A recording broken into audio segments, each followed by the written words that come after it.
the Olympic, mate, we're leaning against a family sedan. What use would that possibly be with this van? This Javelin has a tail weight of 1230 kilos. Yep. Very light van. Yep. Excellent for a sedan. Perfect. So you don't have to restructure your life around caravanning. It's the way vans almost used to be.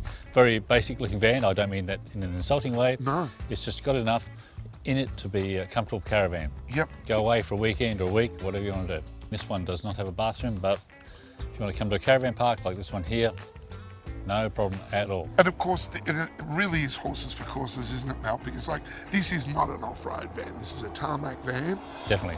And they understand that it's going to be a caravan park van. Exactly. That's what it is. You bet. Or in your backyard when the relos come over and stay. Even better. Because let's face it, it's as comfy as you like inside. It is, indeed. This van is such a good price against a lot of the competition. Oh yes, it is. It's very well priced, and that's a very good entry-level van. It's important, isn't it, really, because that pricing and style and all of these things are major factors nowadays. They are indeed.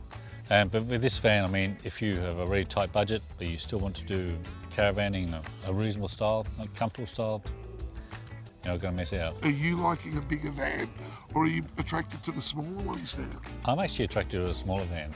I think for me, I mean, they suit some people. Some vans are just too large, yep. And you can live quite comfortably in a smaller van. I feel that this is a real sort of like a sort of a couple's van, and if you wanted to just have a bit of a taste, have a bit of a cruise, you couldn't go wrong with this. Oh yeah, definitely a couple's van there.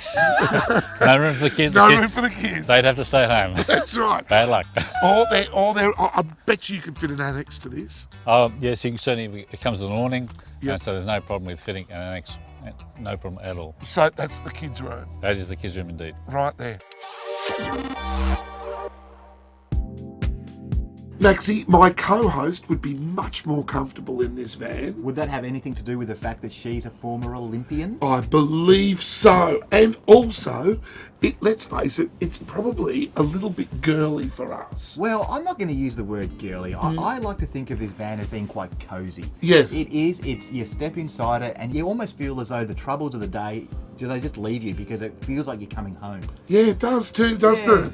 I like the fact that we've got quite a loungy area. Yep. I like the fact that we have like a couch here, which you don't sort of have to squeeze behind a table. Yeah. You can kick back.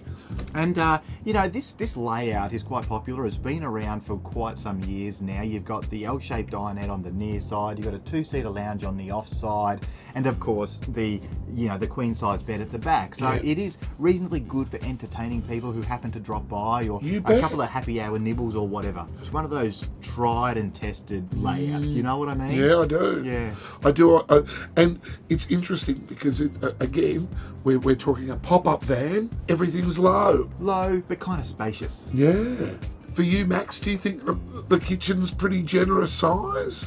Look, it's fairly standard for a van of this size, and being a pop top as well. Again, being part of a popular layout, you've got the cooktop and the oven near the entryway, and you've got the fridge opposite. Yep. I think it works quite well.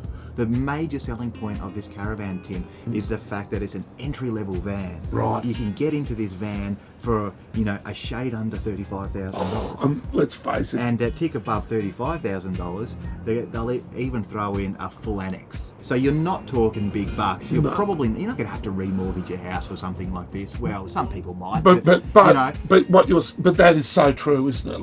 That is bang for buck, isn't it? This is a bang for buck van. It's to get you into the caravanning way of life.